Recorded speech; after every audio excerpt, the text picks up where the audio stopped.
Welcome home, where we provide information, inspiration, and motivator after motivator after motivator here on America's Next. I have Kimberly Raff here with me today. How you doing, Kimberly? I'm doing pretty good, Cedric. Thank you. Okay. I want to say hello to everybody who's tuning in tonight, whether you be on Facebook, Roku, Amazon, YouTube, you name it. I'm happy that you're here tonight. And without further ado, we're going to get right into the show. Kimberly, where are you from? So I currently live in Grand Junction, Colorado, and I've lived here for about 25 years. Okay. Oh, whoa, 25 years. That's a long time. What keeps you out there? It's just beautiful and gorgeous, and it's not the city. It's 15 minutes to drive anywhere from one end of town to the other. So I like it. I like our community that we have here. Okay. All right. Now, is that where you were born and raised? No. I was actually born in Salt Lake City, Utah, and raised in Seattle, Washington. Okay. How long were you in Utah? I think just a couple of years when I was a baby, little toddler. And then my mom met a gentleman and moved us out to Washington. Okay. I've heard that Utah is a magical place in terms of geography, its location. It's got some pretty cool landmarks and stuff like that. Have you ever been back to Utah to sightsee or anything like that? Yeah, we actually, Grand Junction is about 30 minutes from the border of Utah. So Okay. we're, I think, about an hour and a half from the town of Moab, Utah, where all the national arches are. And it really is just beautiful and gorgeous. It's red rocks and some pretty amazing landmarks out there, like you said. Right. Yeah. I'm always enthused when I think about America, the different states that I have not visited, and so much that there is to see if we just take a trip. So I'm looking forward to taking some trips around the country with my family, going to see, some of these sites, and Utah is definitely on that list. Okay, so you moved to Washington. Do you have brothers and sisters? I do. I'm the oldest. So I have a younger brother who is 7 years younger than me and a sister who's 10 years younger than me. Okay. All right. And what does it mean to you to be the oldest? What does that entail from your perspective? A lot of responsibility. I was parentified, so I got the joy of helping to raise them. But I feel really responsible as an adult, as a parent might feel over their children, but making sure that they were in school, making sure that they were fed and clothed. But then also as adults, wanting to maintain that connection and relationship with them, but as a sister and not as a parent figure. Mm-hmm. Mm-hmm. Did you ever have a time in your life where you needed to focus more on your life, being a kid, your own development? Was there ever a time where you needed to pull back a little bit? As an adult, yes. They started on their own life and their life path and making their own choices in life. And I love them both very dearly.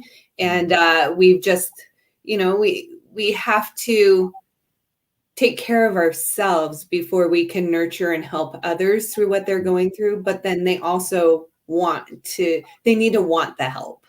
That's right.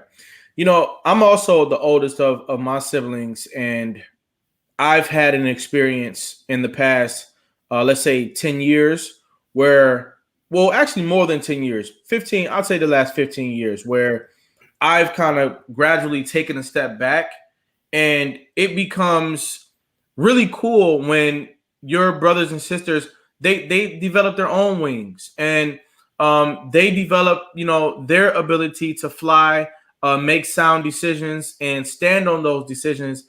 And then, you become a team, and like, it's the coolest thing to be able to call my brother or my sister as a peer, somebody who, can provide great advice to me the way that I've provided great advice to them. And so life just gets better and better and better. Sometimes it works out that way.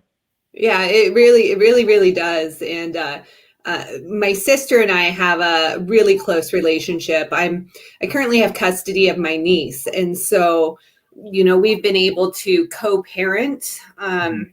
to make sure that my niece knows that she's loved, know that Right. she's cared for, that we're a joint unit working together.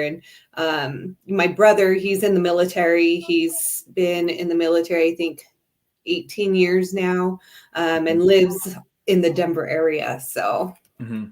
Wow. See, so when you say my brother's coming to visit, it's like almost like your big brother's coming to visit now, isn't it? yeah, Yeah. yeah, he has served 4 tours in Iraq. So, pretty proud of him. Yeah, absolutely. Absolutely. Everybody, we're talking to Kimberly Raff tonight and excited to have her story. If you have a comment, it always looks good when you drop a comment. If you have a question, drop your question because we're building a community here. And so your comments and questions are absolutely welcome. Now, what was it like for you, Kimberly, growing up in Washington? What did it look like? What did it sound like? And what was your take? I actually really loved Washington. I was that adventurous tomboy kid that went out and climbed trees and made forts in the trees. I'd go stomping through the swamps trying to find pollywog eggs and playing with frogs. It was super wet there and green, so green and beautiful, and so many places to hide. There you It, go. it doesn't compare to where I live now because it's brown and mountainous. Right. Your imagination must have ran wild. Afternoons sitting in the tree, picking plums or pears. What kind of fruit trees were around there? Oh man, they had plum trees. They had blackberry bushes. They Mhm. had cherry trees. We would just randomly go and pick plums all over the place. Right, right. I wonder if I wonder if those neighborhoods are still out there where you got a variety of fruit grown in the neighborhood and you can just climb a tree and pick a fruit. I hope they're still out there, and I hope there are still kids climbing the trees this spring, climbing the trees this summer, picking fruit. Obviously looking out for worms, but having a great time climbing garages and just enjoying a good time outside. That's a lot of fun. Yeah. Um, what were your siblings doing when you were climbing trees and such? Oh, they were right there with me. Mm, I was responsible for them a lot of the time. And so I had to take them with me when I'd go to my friend's house, just go different things because my mom would be off doing other things. And mm. so, they spent a lot of time just hanging around with me. That's right. That's right. And where was your father? Did you have a good relationship with him? I actually, I don't know my dad. My mom and he were together for a short period of time, and then they had me, and then they decided to end their relationship. I don't know a whole lot of the history around that, but when I was in foster care, my dad's mother, my paternal grandmother, had found me and had started writing letters, and we'd talk on the phone. And so there was a point when I turned 17 that I asked if I could speak to him on the phone, and that was the only time I've ever spoken with him. Hmm. Okay. Did you desire a relationship with your father growing up? Yes and no. I think for me, I had a stepdad, which was my brother and sister's dad. Okay. And I thought he was my biological dad up until I was, I think, 9 years old. Hmm. And then I found out he wasn't. And so it wasn't until I was 17 that I made contact with my biological dad. But my stepdad had been in our lives until we moved. And had just recently found us through Facebook, uh, probably Wow. 5 years ago. And he just recently passed away in February from lung cancer. Real quick, I do have a lot of respect for Facebook and the way that it allowed people to connect with whether it be long lost family members, finding new family members, reconnecting old friends.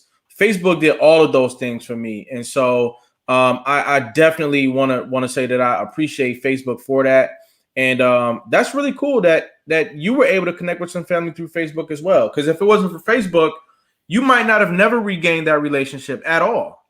Yeah. So, that's huge. And you mentioned foster care. When did you go into foster care?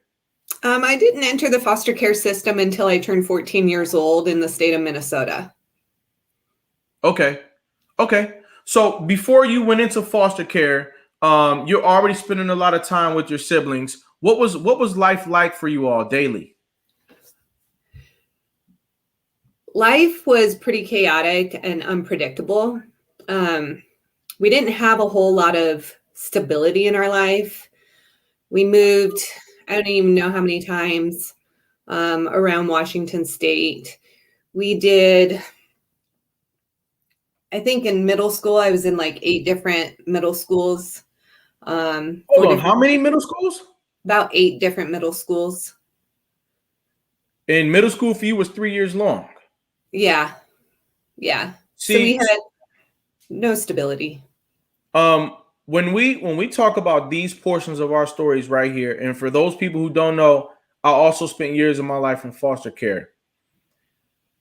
It's such a quick sentence to say, I went to 8 different schools in middle school, but that's a huge story there. That your life was chaotic and unpredictable.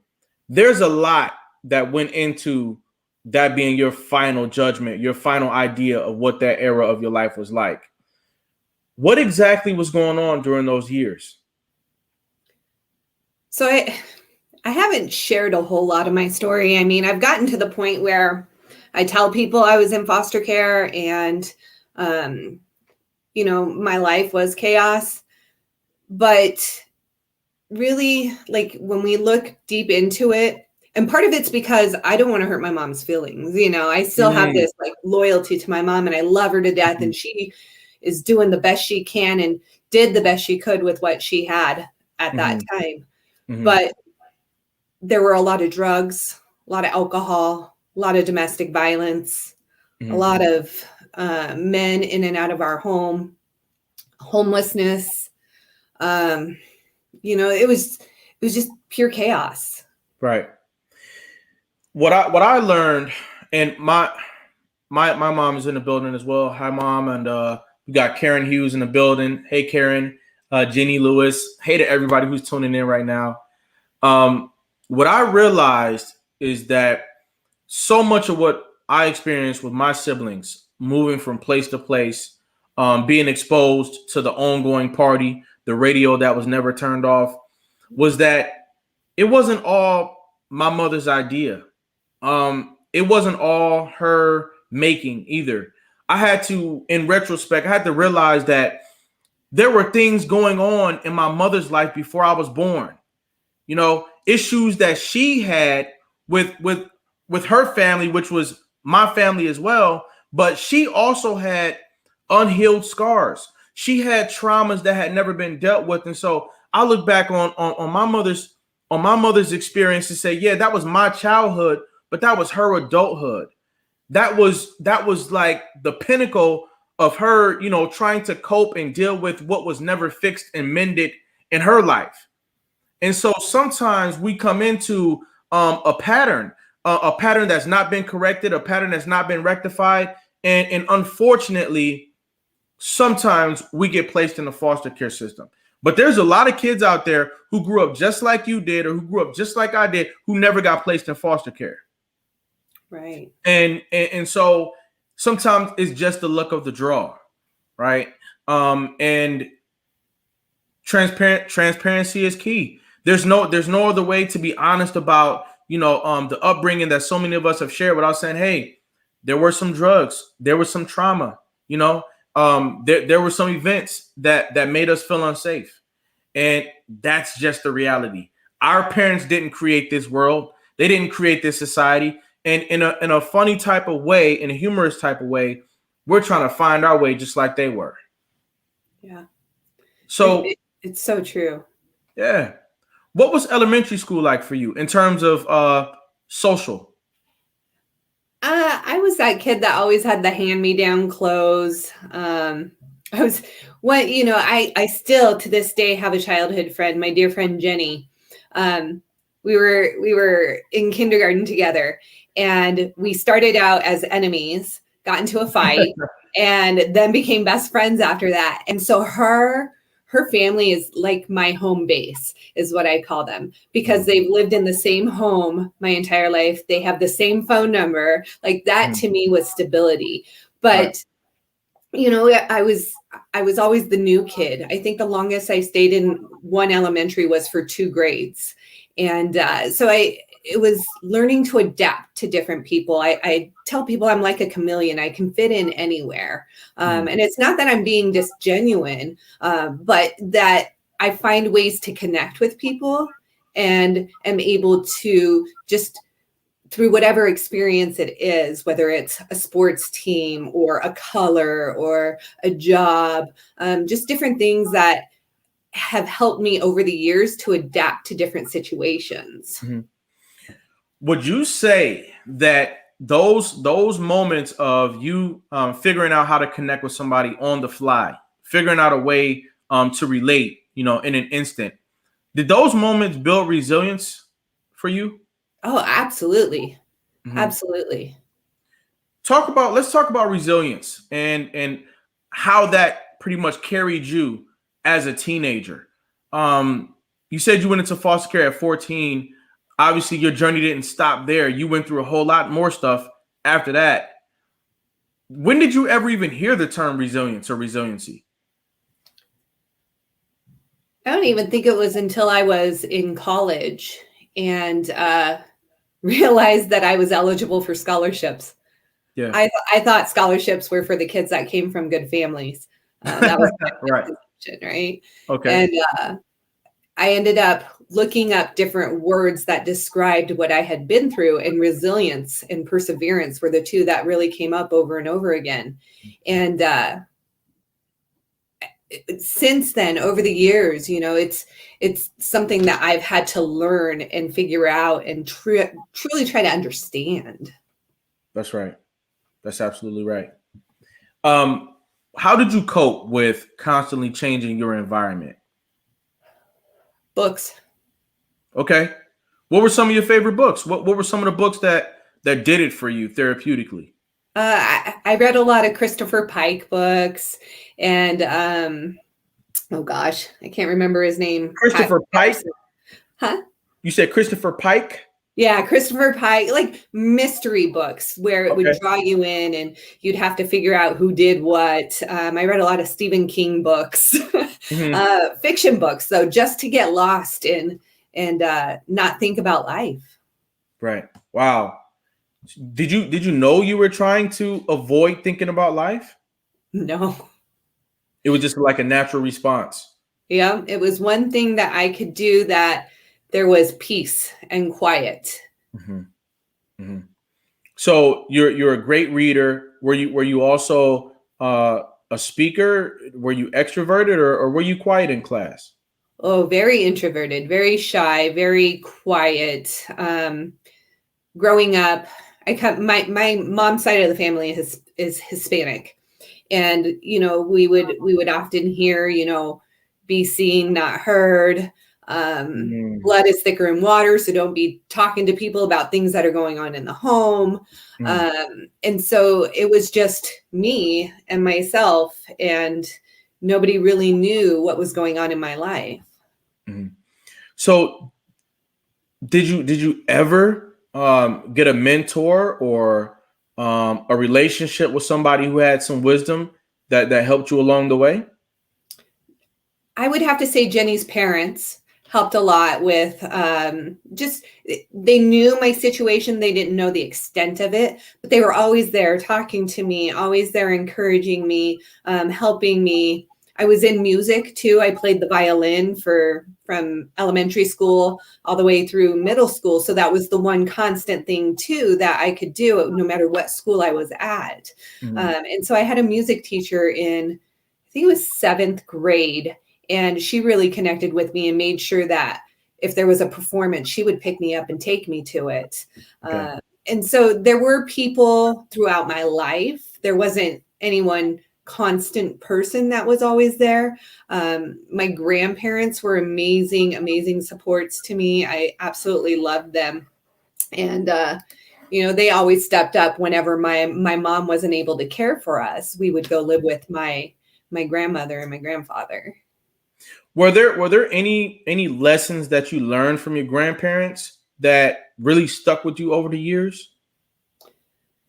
Gosh, my grandmother always told me, just love your family as is. This is what you got. Mm-hmm. Yep. It can be a weakness and it can be a strength. It depends on how you look at it, but it's always stuck with me. And even on when my grandmother passed away, I was at her bedside and I confirmed to her that I would always be there for my mom and I would never let her down. So it's a struggle sometimes. That's right. Yeah. I think about my grandmother all the time. Let's have a moment of silence and deference to all of our grandmothers out there. Our grandmothers, they teach us things in their own way that means so much. Like, after everything that you've been through and you're keeping the code, as they say, your grandmother says, love your family as they are. I'm deeply impacted by that comment tonight.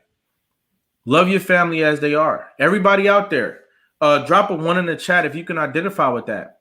Love your family as they are. This is wisdom passed down from Kimberly's grandmother that resonates highly with me today. Love your family as they are.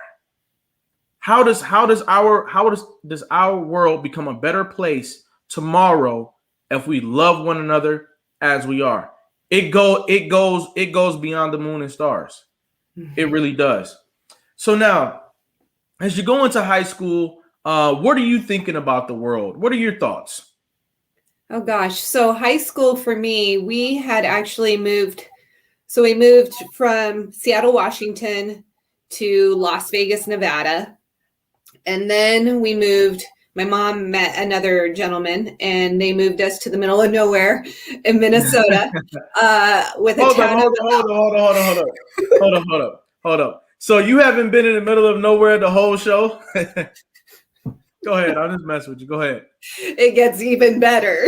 Right. Okay. Middle of nowhere, Minnesota, town of 385 people. There were now 390 people because we moved there. Wow. Okay. Yes. Wow. Yes. How old were you when you guys moved into that small of a town? How old were you? 14. Could you, ladies and gentlemen, think about this? This is why I love doing this show. I love the stories, I love the people, and I love what comes out of it. Could you imagine at 14 years old, you've lived in Seattle, you've lived in Vegas, right? And now you move into a small town Minnesota of 390 people, including you. A lot of people go to high schools with more than 390 people in them.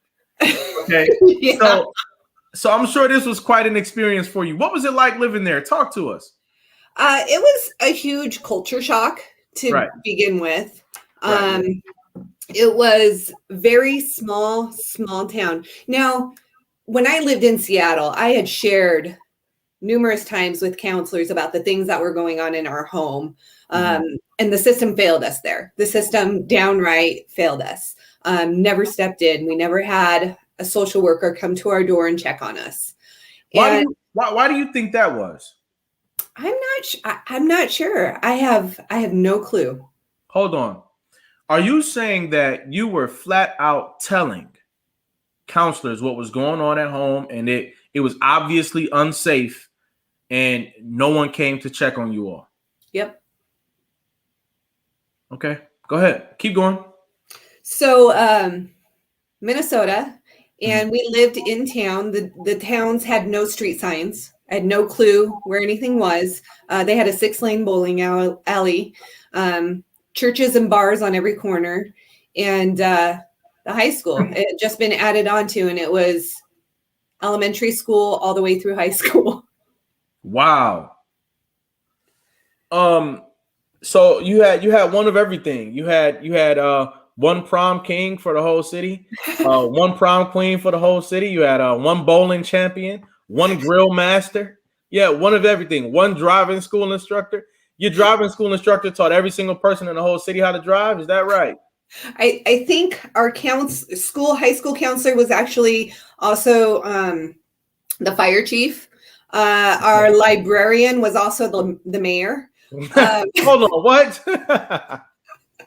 Wow. Hold on, you joking or are you serious? No, I'm serious.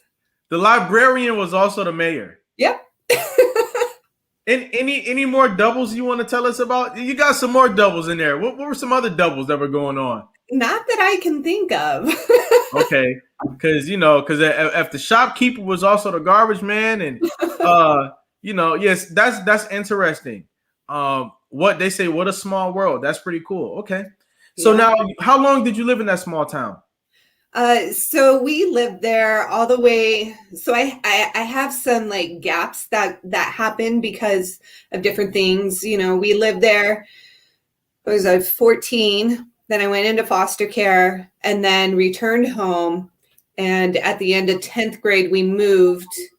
And then we ended up back there my senior year of high school. So total 3 years. Okay. Now, what was the moment where the state realized that you all really needed some attention? So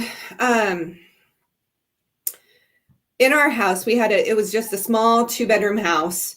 And sorry. It's okay. My parents had been out drinking the night before. My mom and my stepdad, they got married.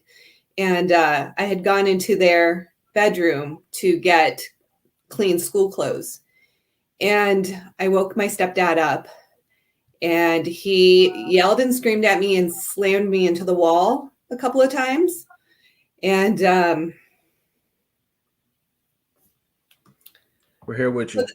So that day was the day that I went to the school counselor with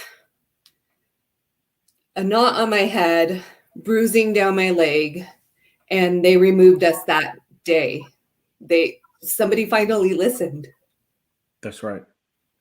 I think the world that they finally listened after you had been speaking up for so long, but that somebody stepped in and helped. We're raising awareness about the fact that it's not okay to harm children tonight. We have 444,000 youth in the foster care system, and our call to action in regards to them is just as alive today as it has always been. Kimberly is sharing her story to raise awareness about the fact that what she has went through was not in vain. She's speaking up about it today. We have young people in our country going through the very same things today, and we're speaking up, we're speaking out, and we're stepping in. Ladies and gentlemen, we'll be right back after this brief message. Don't go anywhere.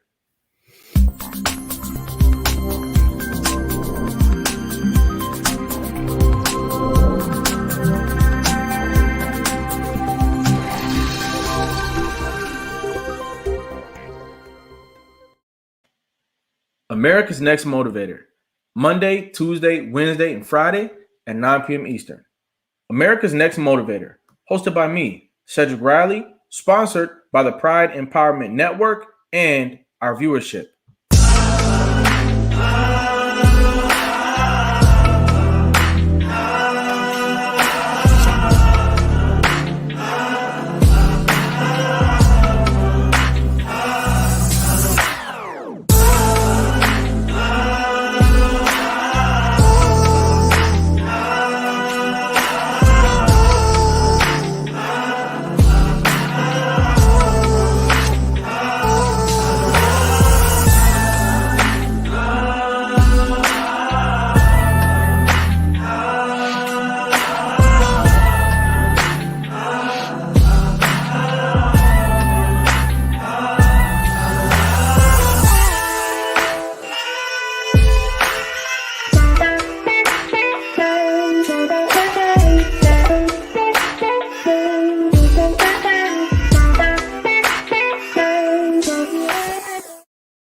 And we're back. Kimberly, how you feeling out there?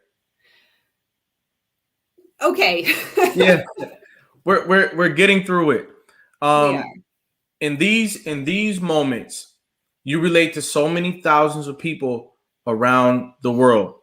People who've never told their story, people who need someone to speak up for a story like theirs. You're doing that tonight, and I respect it, and I commend you. Now, when you and your siblings went into foster care, were you thinking that life would get better from there? I was hoping that life would get better. Mhm. Like I said, we fell through the cracks the whole time we lived in Seattle, Salt Lake City, Las Vegas. And it was, we grew up really quick. That's right. That's right.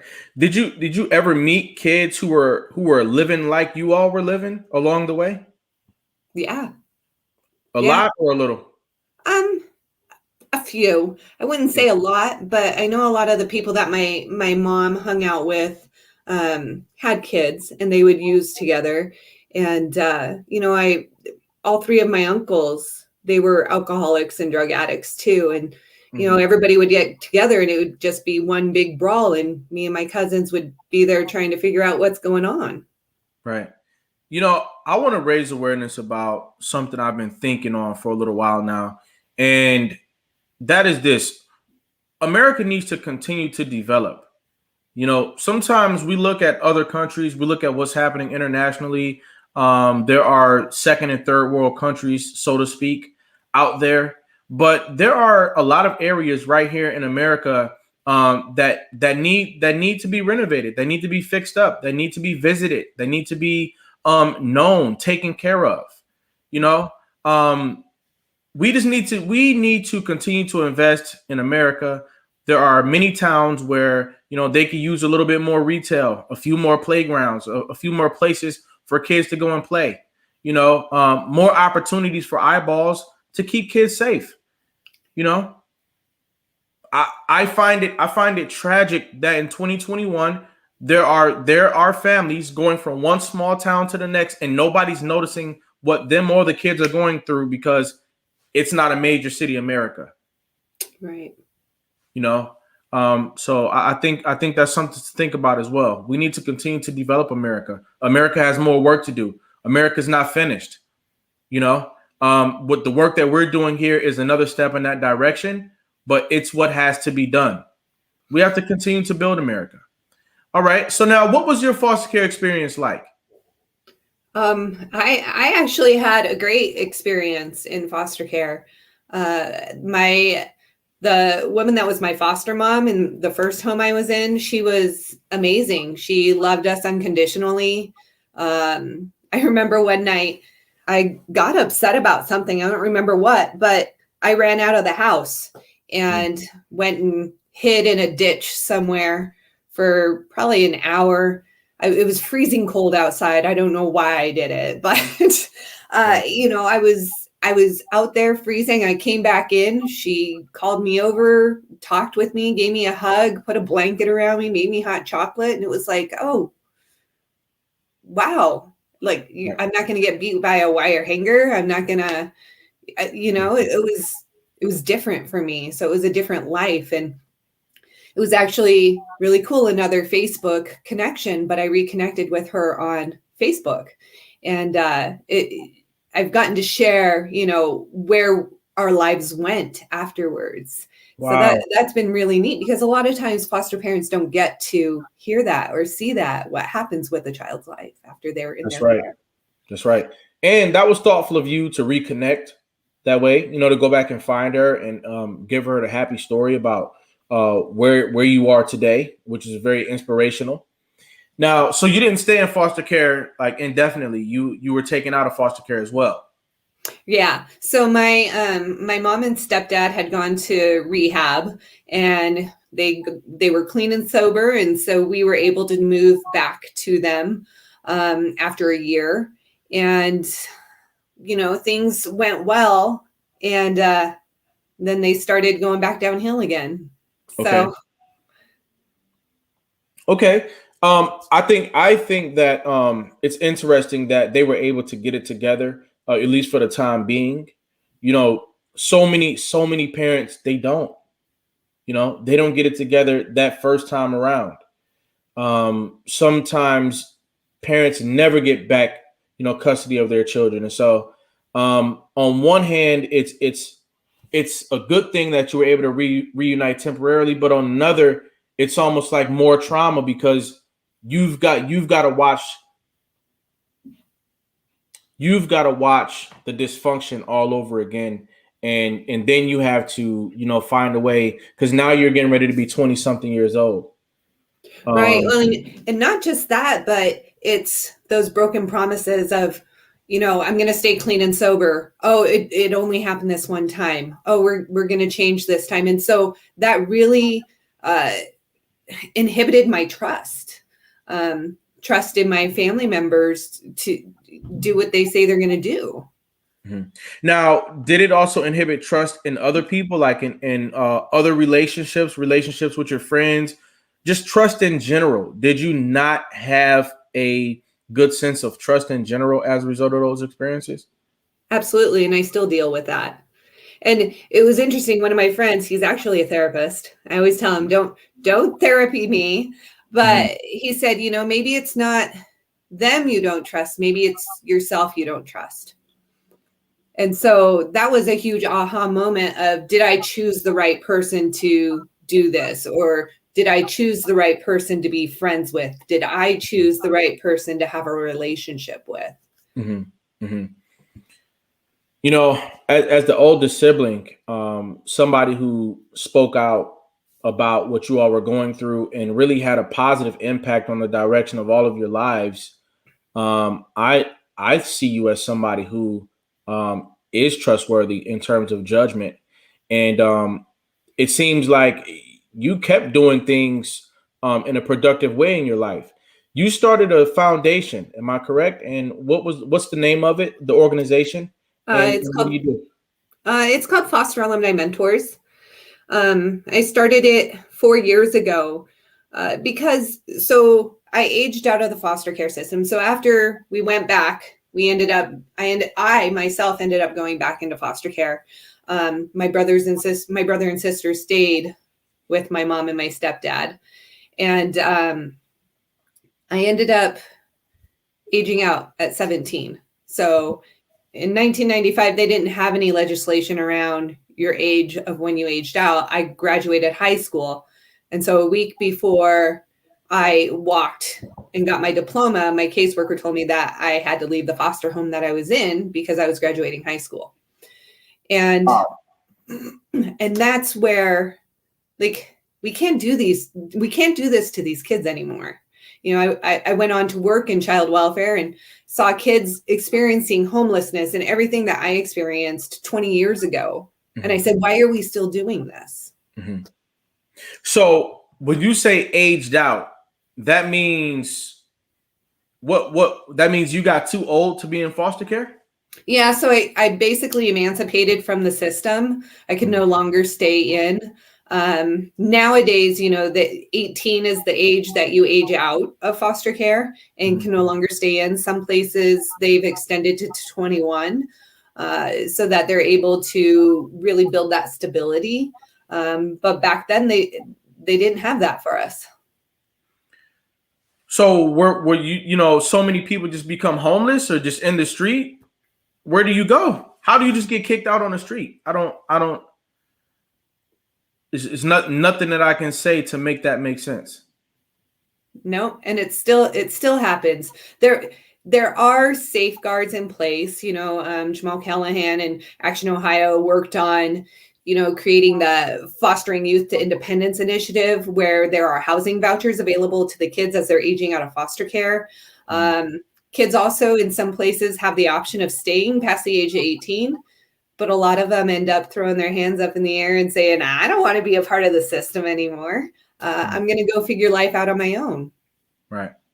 And I think that's where so much danger is in the system, in the child welfare space, is that you have thousands of young people who are out there even at the age of 20 years old, in your mind, you might have the mind of a 16-year-old. You might have the mind of a 12-year-old. You could be 20 years old with the mind of an 8-year-old, for all anybody knows. And I think it's tragic for young people to be out there trying to figure out life when, you know, that decade from 20 to 30 is where you need so much more support. The decade between 20 to 30, it's where you really need that village. You need people to come out of nowhere and be helpful, you know, even if it's giving you a book, having a productive talk with you. The decade from 20 to 30 is where you need more people than ever to help you to actually become an adult, because that's what you're trying to do. You're like the butterfly who's at that stage where you're actually trying to become the butterfly. And it's in that era where some of our young people lose their lives. Some of them never get that one relationship that they're able to use to actually blossom into the butterfly that they're meant to be. And so that's a very critical era of our lives where thousands of us are left by ourselves. And so we're raising awareness about that tonight on America's Next Motivator. It's not okay for us to have tens of thousands of young people aging out of the foster care system every year, and there's nothing there for them. Right. Absolutely. Even a lonely apartment is going to need some people to stop by it. Even your one bedroom house is going to need some relationships, some attachments. And so what it comes down to is, where is the culture for young people aging out of the foster care system? Where are their people? And I'm not talking about sporadic pockets of people who care. I'm talking about a nationwide collective that touches them, that connects with them, that makes itself known, that reaches through. We need more of that. Absolutely. And you know, for so long after I left foster care, I was trying to find myself. I was trying to find who I was, where I belonged. I never told anyone I had been in foster care. I was ashamed of it. I didn't want that stigma attached to me. And so, you know, I went into the military and ended up getting injured and having a medical discharge and having to come back. But during that time, you know, I was here in Colorado all by myself. So when I aged out, my mom and my stepdad lived in Colorado, and they came back to Minnesota and they brought me back here to Colorado. And that's how I ended up here. And they left again. They moved on to their next place, and I was by myself. And so I was in survival mode. So I was working 3 jobs. I was working Dairy Queen in the evenings. I was working at a donut shop first thing in the morning, and then at a tanning salon until my next shift at Dairy Queen. Mm-hmm. And one of the owners at Dairy Queen asked me if I was interested in attending college. Didn't know my story, just asked me if I was interested. And I was like, sure, why not? You know, when we're in high school, they talk about how great it is. You can dream all you want, but then reality hits when you're in survival mode, and you have to figure out where you're going to stay, how you're going to pay your bills. And so they helped me with enrolling. He and his wife, they took me out to breakfast the morning of the ACT. Like, they were just good-hearted, loving people that wanted to see me succeed in life. Right. And that always stuck with me. That's right. Thank you to them. Yeah. You know, thank you to all of the adults who really are like angels, who say, here's an opportunity. Here's a hand up. Thank you to each and every person out there who gives a hand up or an opportunity to someone who you see working their butt off to try to build a life for themselves. Thank God for the people who saw Kimberly working 3 jobs and said, I wonder if she ever thought about going to college, or I wonder if she ever thought about, you know, the next chapter of her life and what it could be. Those are the type of people that we have to continue to aspire to be. We've got to make a way for young people growing up in foster care. It's one of those subcultures of America where sometimes if you don't know, you don't know, right? But if you do know, it's like, I've got to go back and do something to help that cause. Like, I didn't know about other kids in foster care until I got into foster care. And then when I graduated from high school and became a speaker and went to go speak to groups of foster kids, that's when I really saw it. That's when I realized that it wasn't just me who had went through this. Mm-hmm. There are thousands upon thousands. We have 444,000 youth in the foster care system today. Thousands of young people are going through this. And once you know, you can't unknow it. Yeah. I'm extremely thankful for all the people who help out to provide opportunities, because each and every one of the young people in foster care or in the child welfare system, they deserve an opportunity. You know, they deserve a seat at the table. They deserve for their voice to be heard, and they deserve to be victorious.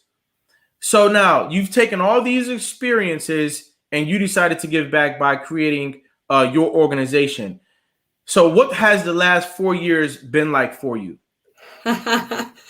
Oh gosh, Minus, so many. minus COVID. Minus COVID. Yeah.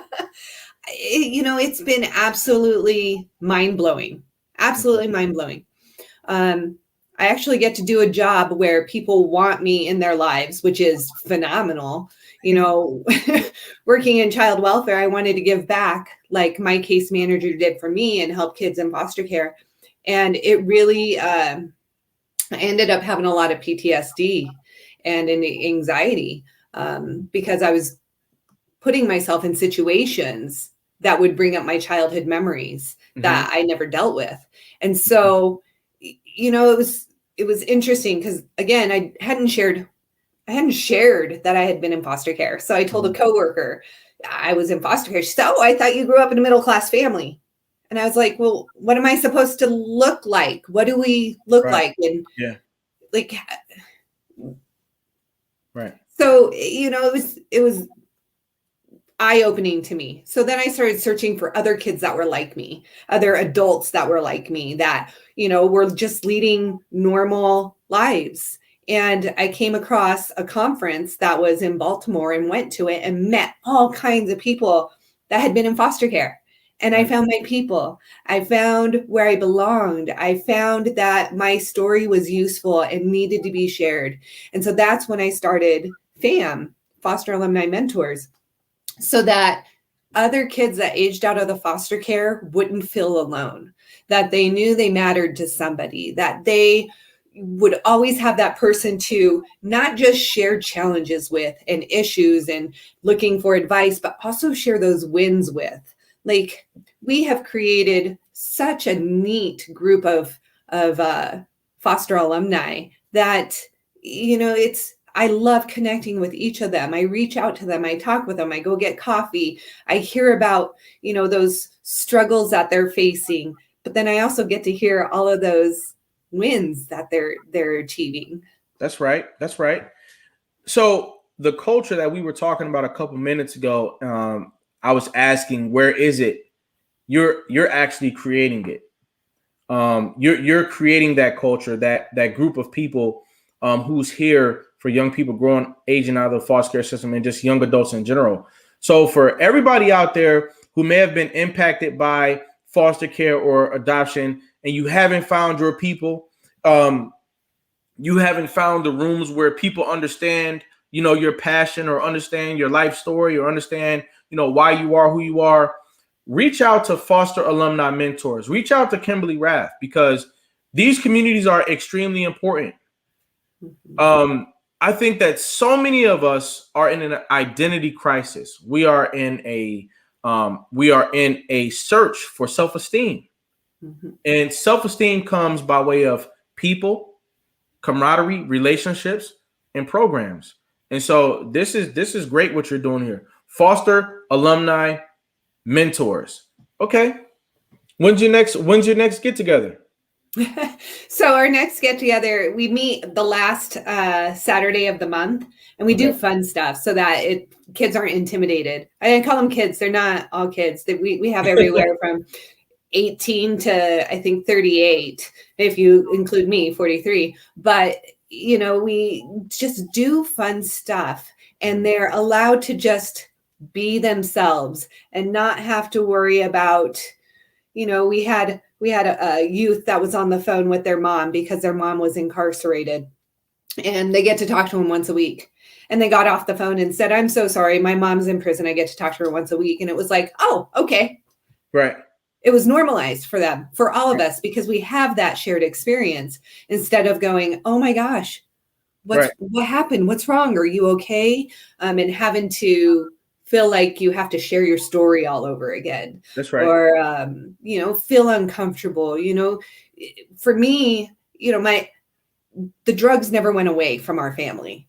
My mom 3 years ago was arrested for selling methamphetamines.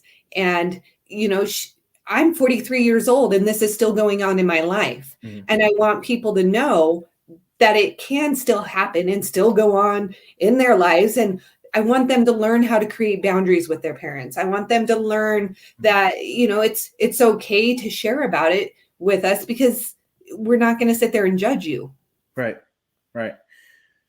Talk to me a little bit about some of the success stories that you've seen through your work at Foster Alumni Mentors and in the child welfare space. Talk to me about some of the success stories that you've seen.